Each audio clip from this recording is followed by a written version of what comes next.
my theory. Oh, God. Steve Rogers did not have a girlfriend before he went into the service. Says who? The History Channel. As Jennifer tells Bruce her thoughts on one of the past Avengers in a new clip from She-Hulk, which will have its series premiere on August 18th, Mark Ruffalo is defending the amount of superhero content Marvel is putting out. So he said to Metro, "It's not something I worry about. I understand that these things run their course and then something else comes along.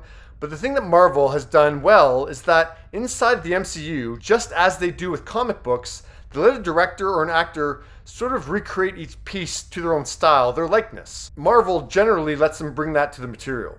Mark then says that the MCU does a much better job at different tones, different shades, different approaches in its universe than another in a galaxy far, far away.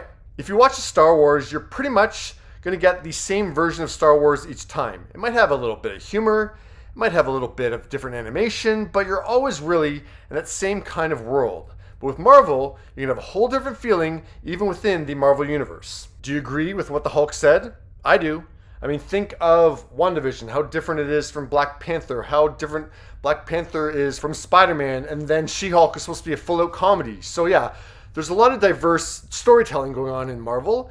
And when you look at Star Wars, I guess Rogue One is seen as the most unique in focus in the Star Wars universe, but really it's not that different in a tonal sense or a stylistic sense from the first Star Wars movie. Now, do you think that's the case with Star Wars? Because often these series and movies have to fit within gaps of timelines of other movies that we've already seen. Does that make sense? So Obi-Wan Kenobi, that series that just came out, it takes place 10 years after the events of Revenge of the Sith, which came out in 2005, but then it takes place 9 years before the events of Star Wars A New Hope, the original 1977 movie. So Obi-Wan Kenobi had to feel a little bit like Star Wars A New Hope, but then also have ties to Revenge of the Sith for you to believe the events of that series. So yeah, I think that's why Star Wars has to keep this somewhat consistent tone and style across all of its movies and TV shows, so all this timeline really works together. And my head hurts, so someone else start talking.